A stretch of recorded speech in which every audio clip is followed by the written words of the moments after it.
Good afternoon, everyone. Oh, come on. Did you have lunch yet? Good afternoon, everybody. There we go. Appreciate that. So this is kind of looking like church to me, right? You're all in the back. So I know you are going to hate what I'm about to ask you.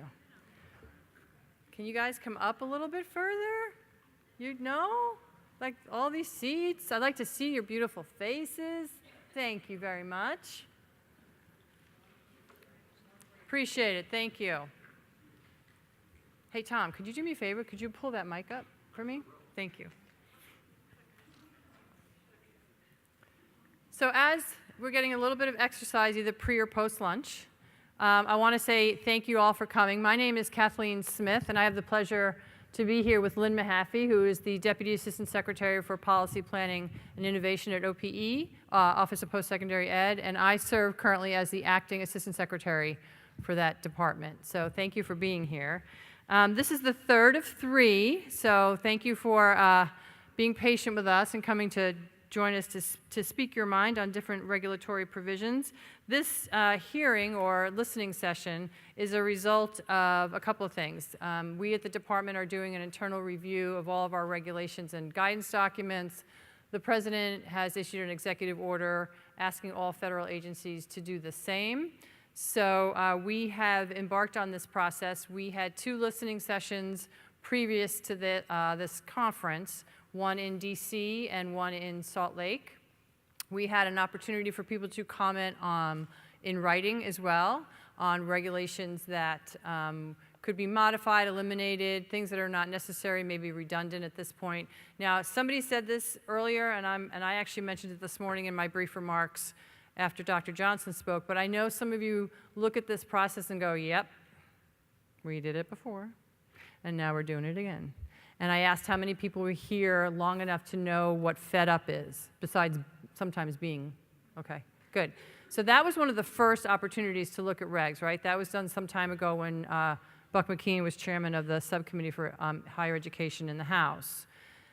I understand, having sat where you do now, that you may be a little trepidatious about this. I promise you, as I said this morning, so I want to reiterate it because someone raised it in the previous session, we are taking this very seriously. We are looking at all the information that's coming in. We've already released one report on the different Dear Colleague letters and things that we have taken off in terms of things that are no longer necessary for you to review. So I ask you not to think of this just as another exercise, but to really consider our commitment to you to make this happen. So we were asked to develop a task force, which was directed to seek input and assistance from affected entities. And to that end, again, we've previously solicited written comments, and we're very excited to take the opportunity to listen to you today. We also have 2, as I mentioned this morning, negotiated rulemaking sessions to look at regulations around bar defense and gainful employment. Bar defense started wrapped up its first week a little bit ago, and the gainful employment regs review starts next week. So in terms of logistics for this, because I want to make sure we leave enough time for everyone to get up to the mic and speak their mind, I was asked to let you know that the restrooms are out the door and to the right. You can see 2 mics, one in each hall. We usually just go back and forth. I ask you to just introduce yourself and who either you are representing or what school you are from or what entity you are from, and let's have at it. Thanks for coming, everybody. We look forward to hearing what you have to say.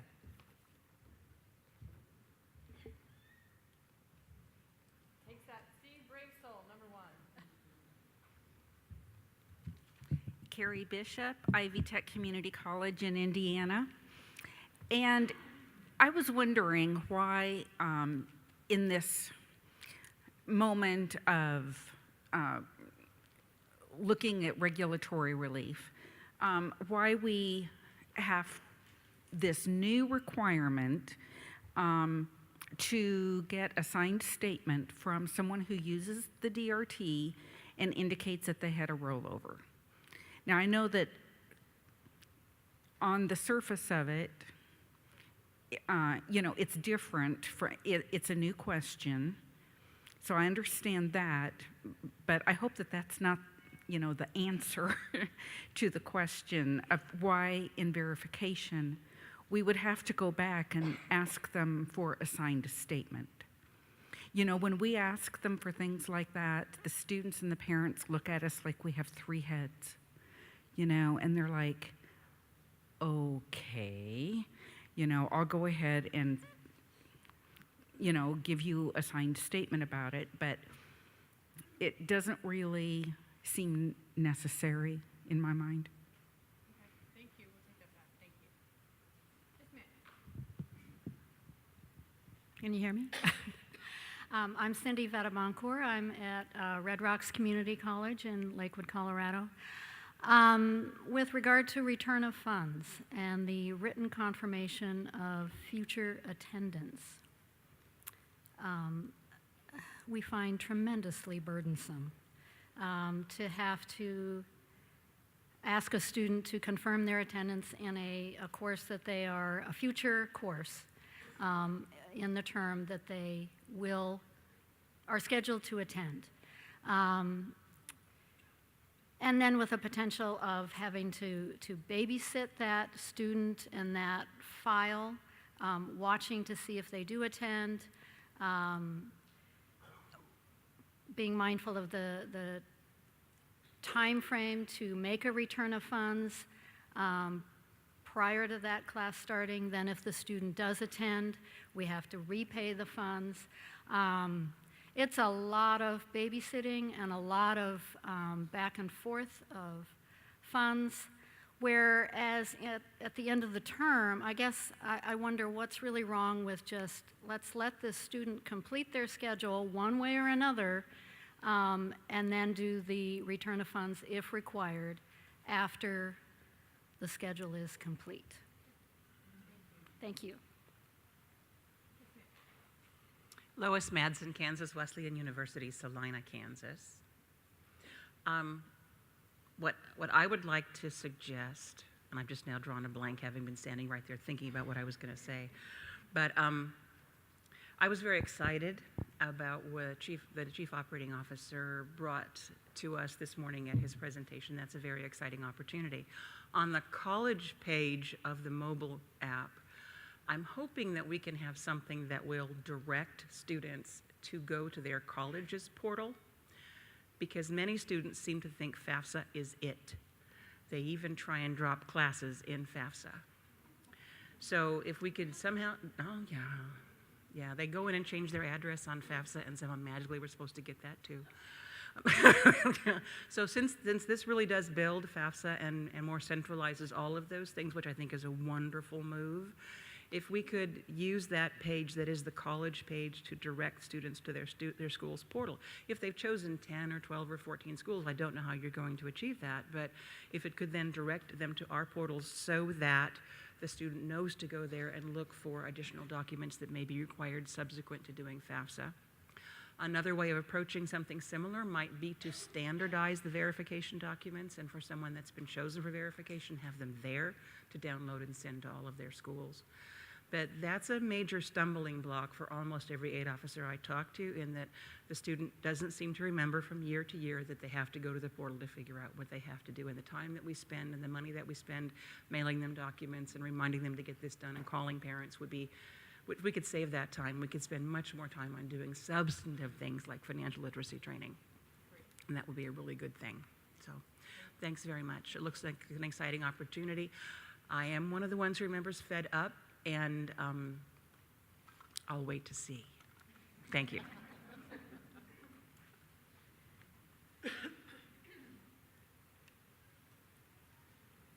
Hi, I'm Linda Good with Oklahoma State University. Thanks first for having this session and looking at this topic. I wanted to talk a little bit about the impact of GE regulations. I'm sure you've heard enough about that, but we're going to add our voice to the other voices. First, a little bit about our university, because I think that's relevant. We're a comprehensive four-year university. We are trying very much, well, let me say first also, we are relatively low cost. We're one of the lowest cost institutions in the Big 12. And we have students that leave us with pretty low debt. Our average student loan debt for undergraduate students is right around $20,000, $21,000. So we see ourselves as a pretty affordable, and that that loan debt is not really an issue for our graduates. We are trying to be creative. serve the students in our academic offerings. We also, one of the other realities in our state is that our state funding dwindles each year, the percentage of what it costs to educate a student. And so our academic community has looked really hard at some ways to serve students, and we are looking more and more. We already have a pretty healthy graduate certificate programs, and we are looking now into more of those, and also starting up with undergraduate certificates, not only to respond to student needs, but also to market needs that our academic community sees. And I will just say, we think the current regulations that are in place, particularly in regards to disclosures, is onerous. It's difficult for us. It takes a lot of time, a lot of monitoring. It's inefficient. And if the ones that are proposed to go into place next July go into place, I just think that's even more so. So we would really ask for some relief from those disclosure regulations. Thank you.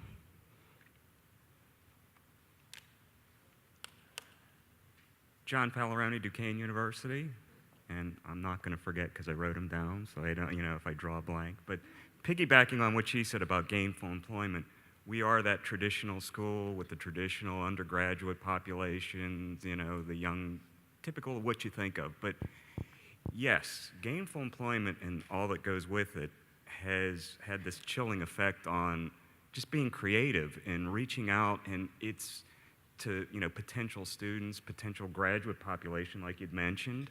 We're in the city, we could draw from those people that want to, and the market's just not there anymore for people that, I want to go to graduate school and basically I'm going to live a monastic life for 4 years. That's not where the market's at. It is kind of where certificates in. So it has had this chilling effect on kind of our creativity. And I don't want to be just somebody yelling like, oh, down with GE, I know why it's there. There's a lot of bad actors out there. But I just think it's like legislating to the lowest common denominator. I mean, we know who these people are. Leslie Stahl did the 60 Minutes things about this. Just take her notes and reporters' notes and shut these people down, Why go through this dance when we kind of know? And I'm a taxpayer. I don't like seeing this happen to students. I really don't. But that would be one thing. I would agree with her. If I may, the next thing would be 150% subsidized usage. There's a limited amount of what they can take out in subsidized loans. It's not like it's going to be there forever. Every year, the graduate students lost subsidized loans, so that's one less. It seems like, there's talk of the one loan program. So it seems like this portfolio of loans is just dwindling. I just don't see, the return that you're getting on all this information. SAP and the limits of aggregate should prevent most of this. And I understand saying that a lot of the regulations that go into reporting it probably still will be there for unsubsidized loans as well as pluses. And I think that's important. That's a lot of what's gone in with 150%. But the looking at it and, well, this is why we're doing it, I just don't, it seems a little counterproductive. I don't know. And I know you guys are you got a political component there of politicians saying, well, we can't spend money on this. And so I know you're trying to appease other, the political side of this thing, but that's one thing I wish you could take back on it. And finally, in regards to the FAFSA, I've said this before, I understand why the asset question is there, but I don't understand why the asset question is there. I mean, I understand why this goes into factoring what a family can pay. But with the data retrieval tool now, I would just ask you guys to max that thing out and grab as much information, like the interest, the dividends. Obviously, if you see some kid with all that interest in filing capital gains, Schedule Ds, there's got to be something in the bank. As part of the thing that I do is I review those ICERs, and I see when that comes in and how many people change that. And a lot of times I follow up, I obviously follow up with all these people when I see something drastic going on. But a lot of times it falls into, oh, I made a mistake, I didn't know, I did report my 401k, I know it says that. No matter how you spell it out to them in the instructions, there's still this, the most honest people can make mistakes on this one. So I would think with the DRT, couldn't we just grab more of that and just kind of eliminate that question? But then again, if I'm reviewing the ICERs, it does keep me gainfully employed, so I appreciate having the job. Thanks. Hi, Jamie Schulang from Salus University in Elkins Park, Pennsylvania.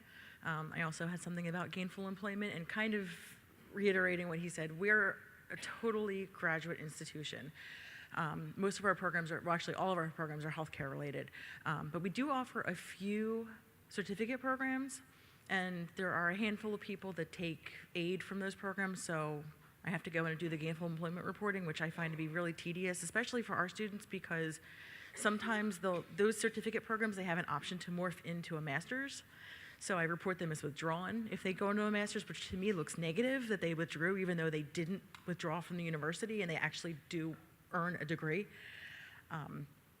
But because there's so few, we really do it manually and it takes a lot of time, and then getting the information for the disclosures, and if they're enrolled in a master's while being enrolled in the certificate, what tuition, because some of the classes overlap, what tuition do I report, what don't I report? It just gets really confusing. And the default rate on graduate students is so low that I feel like this information isn't, the students are paying off their loans. They're not having a problem with that. And we have so few that when I do the disclosures, there's no information generated because we have 2 graduates. So it really is a useless document that we have to post because they don't get any real data from it because everything's unavailable because it's too few students. So that was my GE take. Maybe this is more of an open forum thing, but unfortunately I don't have time to go to that. Since we are a graduate institution and we're all healthcare, back when HEAL was around, our optometry students could get HEAL, now they get the additional unsub. But our audiology students, I'll use them as an example because now that's a 4-year degree that at the time of HEAL was a 2-year degree. They can only get $20,500, and their costs are close to, if not a little less than what an optometry student would incur over the 4-year program, yet most of their loans are plus. So the higher fee, the higher interest rate, and it kills me to see how much plus they have to take. And it would be great for some of these other health professions that have morphed into more than a 2-year degree, like audiology, PT, I've heard rumors OT might be going that way, I don't know about any others, to allow them to have more access to unsubsidized loans. And I know with the whole one grant, one loan, we don't know what's gonna happen with that. And I was actually on a NASFA task force and I wasn't even sure with the write-up what exactly the limits would be for these students. But it'd be great to see them have access to more unsubsidized dollars so that in the end, they're still borrowing the same amount, but their interest in the end is gonna be a lot less. And it also cuts down on our time spent awarding them because we can automatically award them unsub. For plus, we go in and manually do it. And we're seeing more and more students needing plus just to cover cost of tuition, especially for a program like audiology, where they only have $20,500 at their disposal. So, thanks. Hi, Louise Jones, Loma Linda University, Loma Linda, California. Kind of piggybacking on what was just mentioned about graduate students and health profession students. One of the things that's difficult for us at our school, we charge by unit, and some of our programs are not standard units. They take a lot in some quarters and a little in others. And so the having to do even disbursements amongst the loan period, or like for the whole academic year, is really difficult for us because either we're underfunding them in one quarter or the other, or we might have to overfund them as far as like they're building their budget so we can get a big enough loan and then have to reduce it quarter by quarter. And so not to say that you want to reduce that or take that away for everybody, that everybody can just do uneven, but maybe tie it to, say, default rates or something like that, or make it for graduate students or something else, because that would help us a lot, one, with packaging our students, because we don't want to overstate their budgets just to make it more flexible for them, and we don't want to understate them, and then they have to borrow, we have to adjust their budgets quarter by quarter, et cetera. So that's becoming very burdensome.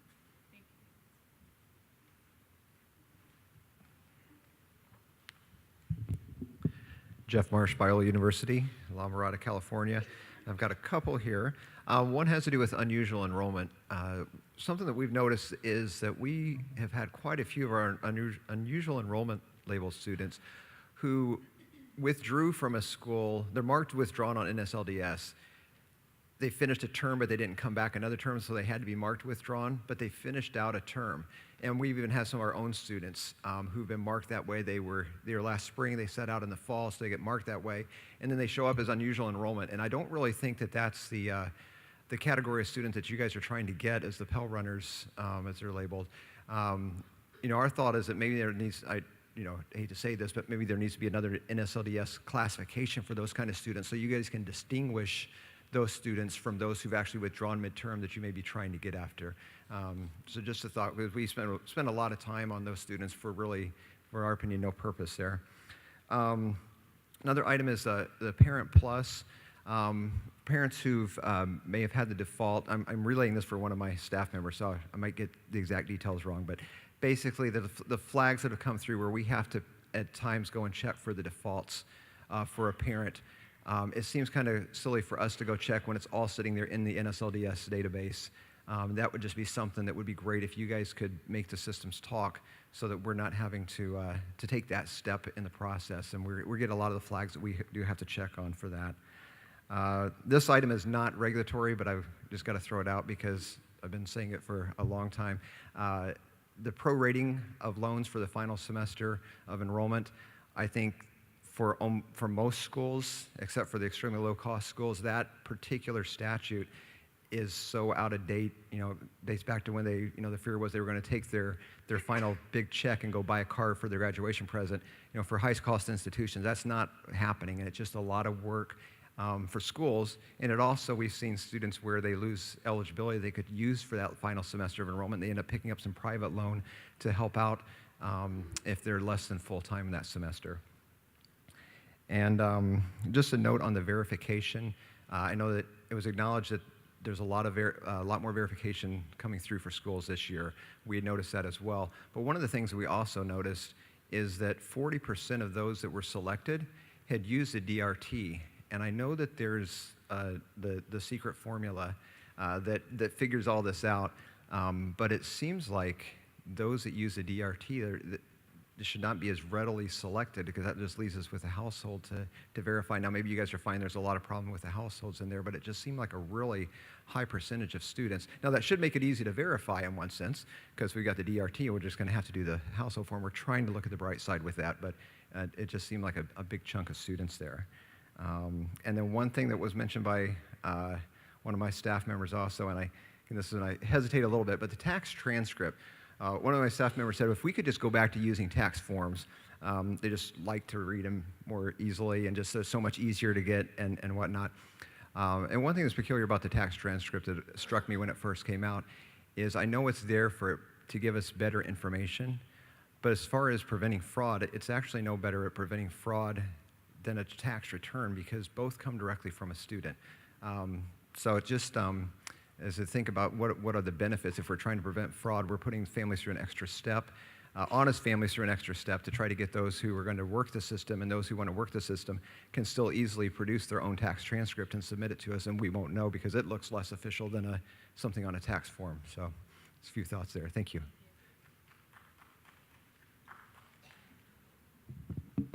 Hi, my name is Melissa Constantine. I'm from Berklee College of Music in Boston. I just have a note about data collection. And when projects like gainful employment come up, they always want data in their specific format.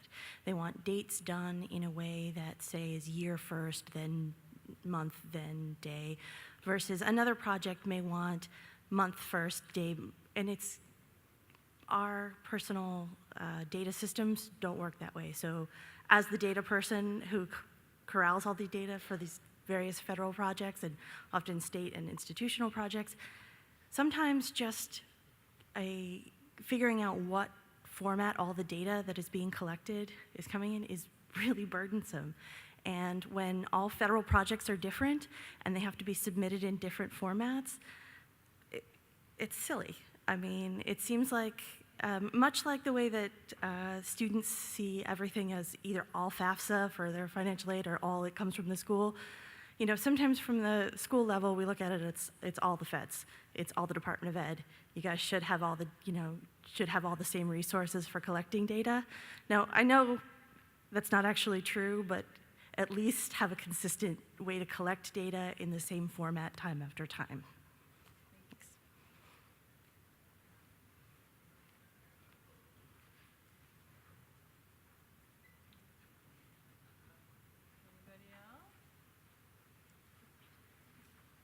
I'm Rachel Geiger from University of Portland in Portland, Oregon, and I wanted to talk about origination fees on loans. It would be really great if we could just get rid of them because it really makes it difficult for families to be able to budget. They're always trying to figure out how much is actually coming in, how much am I going to owe, how much do I really need to borrow.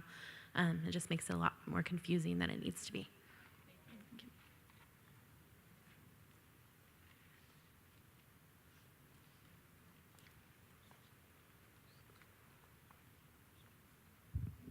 Hi, Brian Carroll, University of Colorado Boulder. This may be something for the open forum, but I want you to help us relieve having to review conflicting information. It seems like in before prior year, parents and applicants had to go out and change their income information because they were using estimates and now they're using actuals. But with prior year, that's no longer the case. So really, they should only have to submit one application because at the time of that application, everything should be at that moment. So with all the subsequent ICERs coming in, that delays disbursements for students, and usually it's something that could be resolved directly with the school.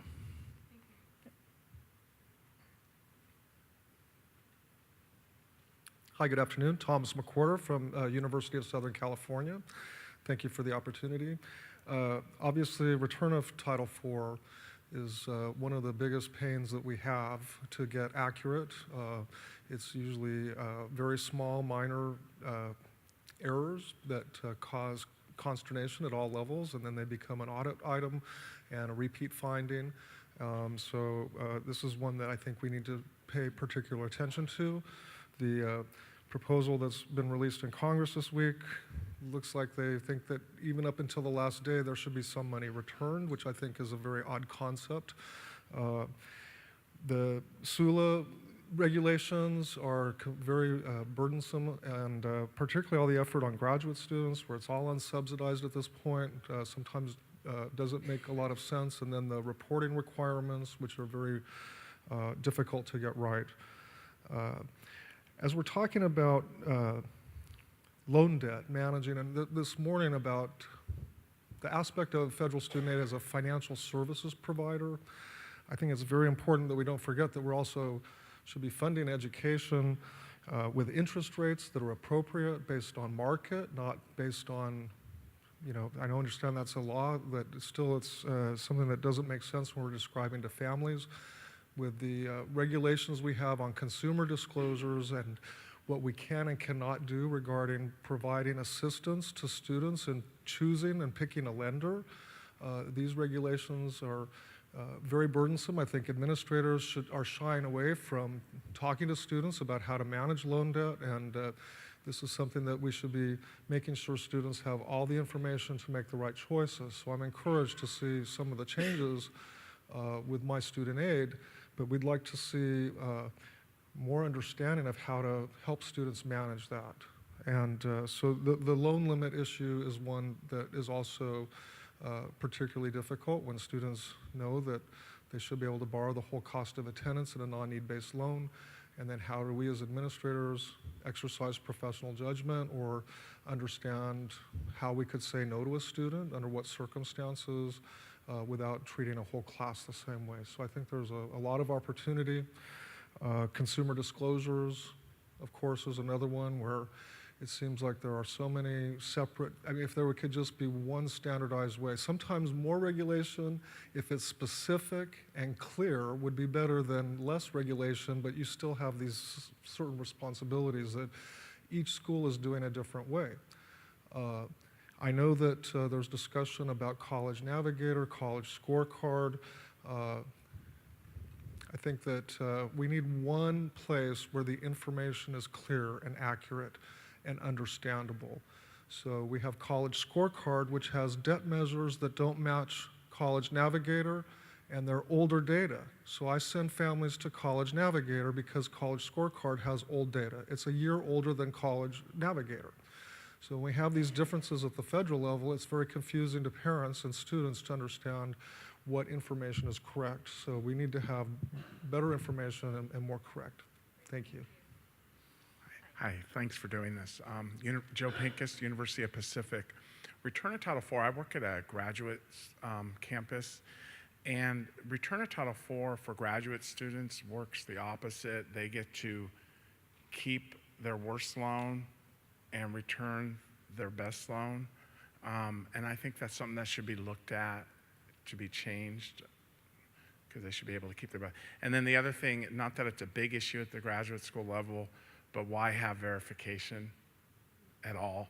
I mean, we do have a little bit of need-based stuff, occasionally work study, things like that, but in general, why even bother with the verification? I would argue at the undergrad level too, but why even bother with verification at the graduate school level?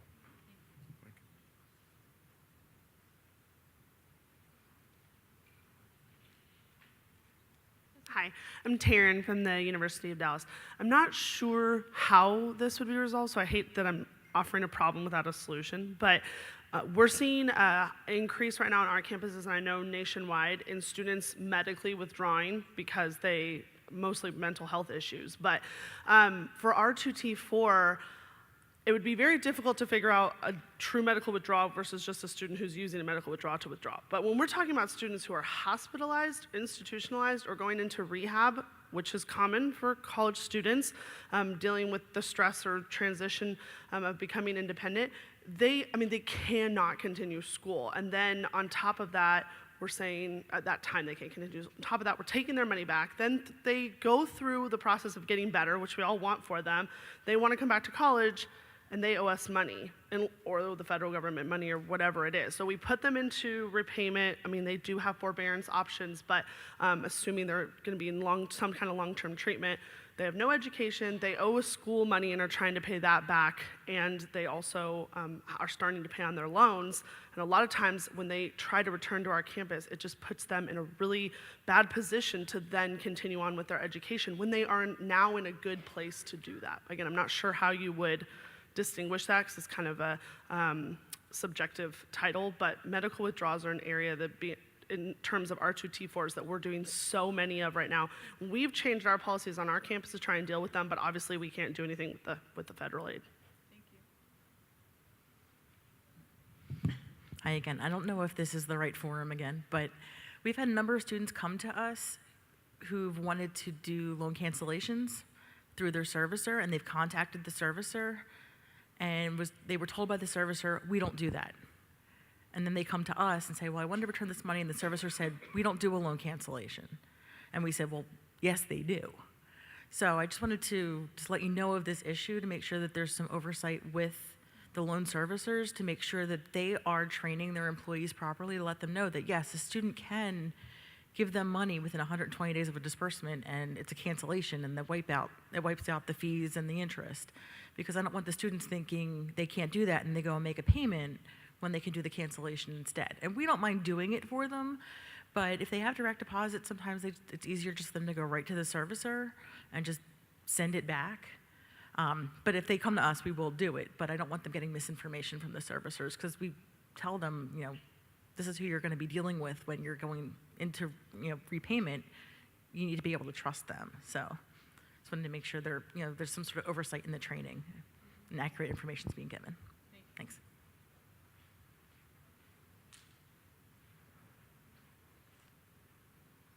Hi, I'm Georgia from Tulane University, and this is probably not the right forum. I kind of sound like a broken record here, but I do want to bring up a general trend I've seen. I've been in financial aid a long time, and I've seen us get worse and worse.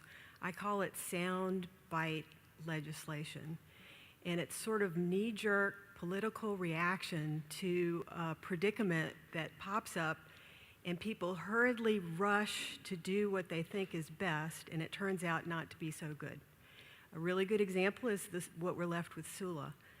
That was something that could have been realized that it was going to happen. We knew years ahead of time that interest rates were artificially being reduced year after year after year, and there was no plan to address the public when interest rates doubled. And so there was the inevitable outcry, there was the inevitable knee jerk, there was the inevitable pencil whipping in the budget to try to find money to pay for appeasing the public for 1 year.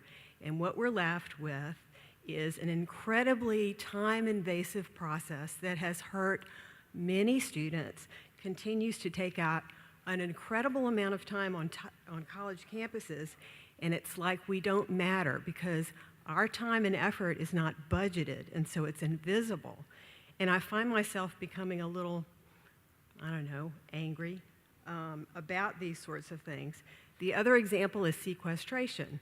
This is another thing that legislators should know about. And what has happened is that we're spending an inordinate amount of time concentrating on 1 penny of a loan fee to redo loans. And by the way, sometimes it's not the students, it's the money, because if it was about the students, there would be no loan fees. So anyway, I just wanted to point that out. Also, you know, we talk about reauthorization. There was a time when adults were in Congress and they planned ahead, they talked to each other, they worked it out, they talked to experts, they didn't rush into things, and reauthorization was a very meaningful process, and we all kind of knew what was coming. Our offices could plan ahead. You know, it was good for everybody to kind of know what's coming. I know sometimes change is really, really good. And quick change can be very, very good, but sometimes it can be very, very, very bad. And so I think if we can just think about talking, planning ahead, telling people the truth, don't kick the can down the road and hope that some magic fairy is going to take care of it later, because it's not going to happen. So anyway, that's my thought.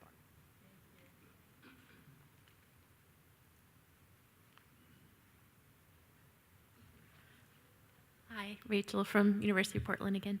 I had one more quick thing I wanted to talk about, and that was loan repayment plans. I find that they're very confusing, not only for us, but also for students, especially when you come to the income-based repayment plan and you have several different options, trying to figure out which one's the right one, and what the differences are between them. I feel like students really don't have an idea of what they're signing up for, and I think there could be a lot done with clarity and probably simplification of choosing just one income-based repayment plan option instead of having multiples. I think would be just easier for students and their families to make an educated decision.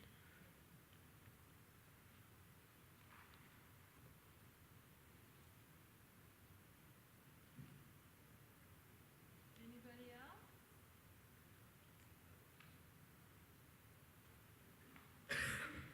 Once again, I apologize if this is not the right forum for this, but just piggybacking off of the comment before regarding conflicting information, or with the new 400, 401, 6, and 7 code, I've done a lot of analysis with that, and our office had about 400 of students combined with those codes. But I think whenever we actually dug in deep and tried to identify the ones who fell under the categories that were given, we only ended up having to review around 10 or 15. I mean, there wasn't a single student who fell into, student or parent who fell into the 0 AGI category. I mean, we just weren't seeing the data behind those codes.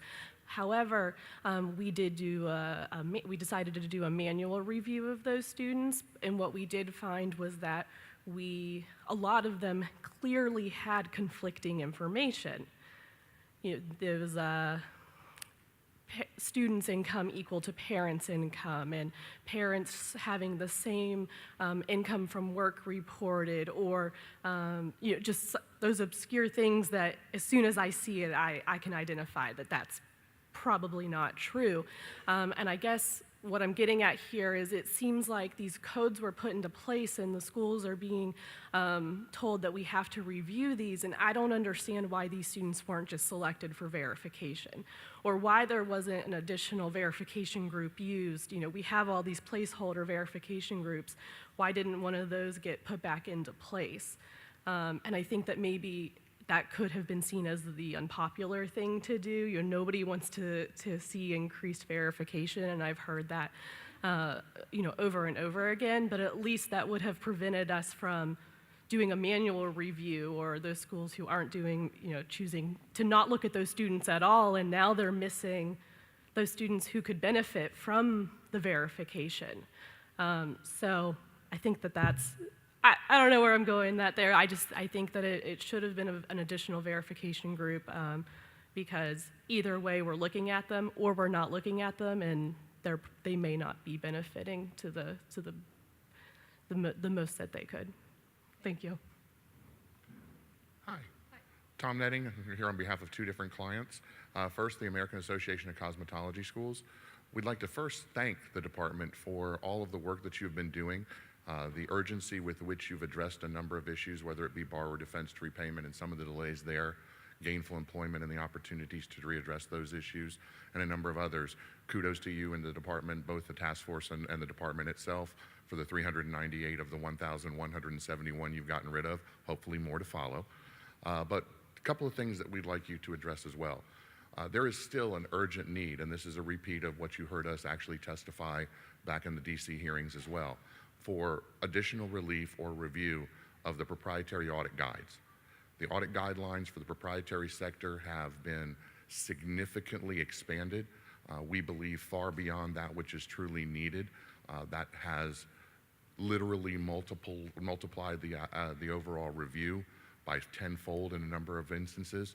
And you know as well as anybody that that ultimately comes with additional time, additional administrative burden, to say nothing of additional cost. We encourage you and hope that you will take a look at the same way you've been able to delay portions of, if not all of, certain regulations, that you would take a very quick look at this particular set of regulations that went into effect in July and are truly going to come home to roost, especially with schools with the year end that's just about to hit in December. We'd also like to remind you that while we appreciate all that you're doing on gainful employment, that based on the AACS litigation and the concerns that were brought forward with regard to the underreporting of tip earned income, that there were still some questions that we asked the department to address in the interpretation of that regulation. And we hope that the letters that we've sent previously, we can continue to collaborate and work with the department on answers to those. Separate clients, separate issues, private collection agencies. We appreciated Mr. Johnson's comments earlier today, but one of the things that your subcontractors would very much like to do, again with major reiterations and changes to their guidance and their handbook, is get back to a point in time where there's a collaboration and better communication between the department and your subcontractors, because they believe that a lot of the scrutiny that has been placed on a number of them was because of changes that were not given the opportunity to have a dialogue ahead of time. Thank you. Hi, Dave Richards, Fuller Theological Seminary. First, I wanted to echo my colleague regarding the return of funds, the order of the return of funds for graduate students having to return unsub loans prior to plus loans. It'd be great to have that switched, save some students a little bit of money. And the second thing is I've had the glorious honor of having to do some R2T4s the last couple of months. And I would like the department to look at the way in which they treat modules in the R2T4 process. I personally believe it's patently unfair that a student has to be considered withdrawn, even at a time when they may still be enrolled half-time or greater, just because one of their courses hasn't begun. And whereas with everything else, they're considered half-time in any other quarter. I understand why it's done that way, but it doesn't seem fair in a sense of you can disperse funds to a student that you haven't proven has been in attendance at halftime, but in this case, you have to assume the student is withdrawn if they end up dropping in those breaks between modules. Thank you.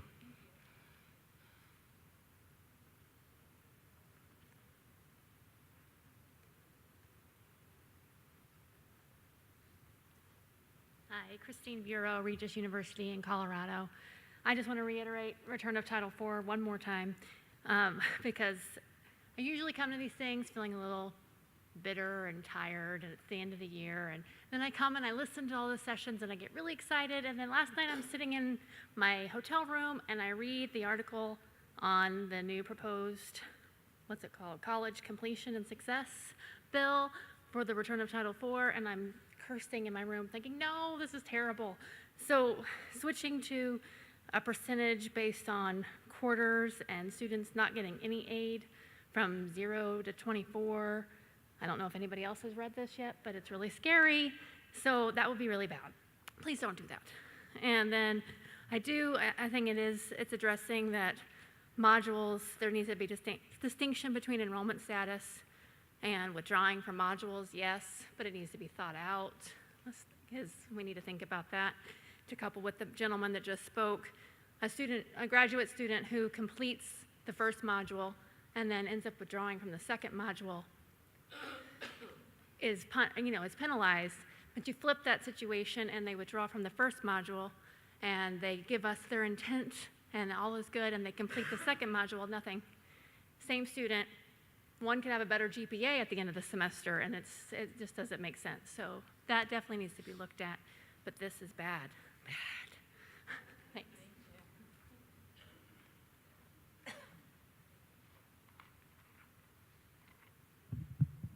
My name is Irene Cole. I'm from Bond University in Queensland, Australia.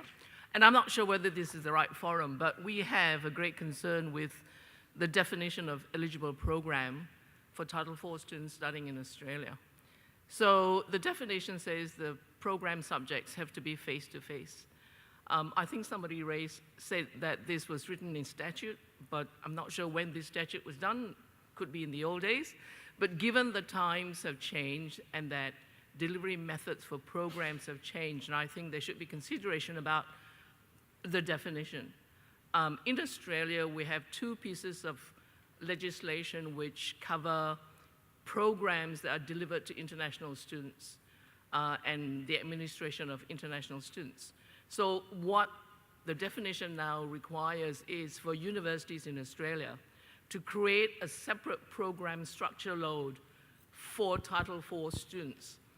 It might seem simple to create an administrative version, as we were told. It's actually a whole new program that you have to design, and it has to be approved by Senate, okay? Now, in some programs, there is no way you can do it face-to-face. You might have to have online versions. What it does is it disadvantages Title IV students in Australia. They're not participating in programs that other students can participate in. It's not giving them the flexibility to enjoy the campus experience and the experience of other international students. We have a great law program where we also deliver programs from a very high level law institute in Switzerland, for example, that's done online. Every other student can do that. A Title IV student can't, and it really disadvantages them. So what I will be requesting is that the US government look at the definition of eligible programs so that you actually will allow your US students to actually enjoy the experience and the different methods of delivering of subjects and programs in Australia. Thank you.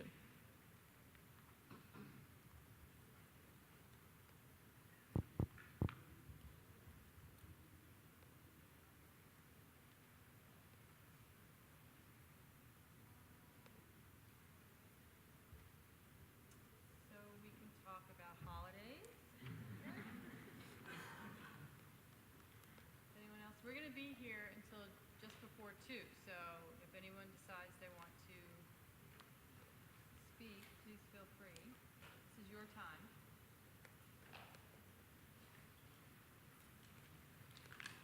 Okay, everybody.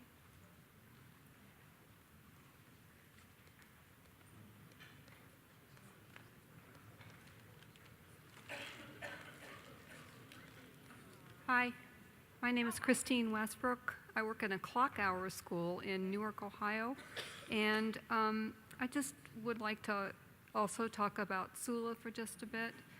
It is really quite confusing.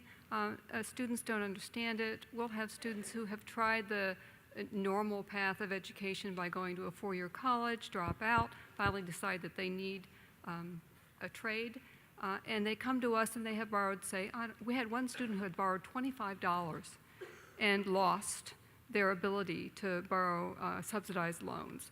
We have another student who borrowed $450 and lost their ability to get subsidized loans. And the reason is because that they were in a four-year college and they had 6 years to complete that four-year degree. But because they came to us and they have already used a portion of their time in the first year, and they're coming to a one-year or smaller program, then they are completely out. They're not allowed to get any more. So there's a lot wrong with that legislation, and I don't know what you can do about it, but it's really disadvantaging students who are going to trade school after they have been elsewhere and decided it wasn't for them. So.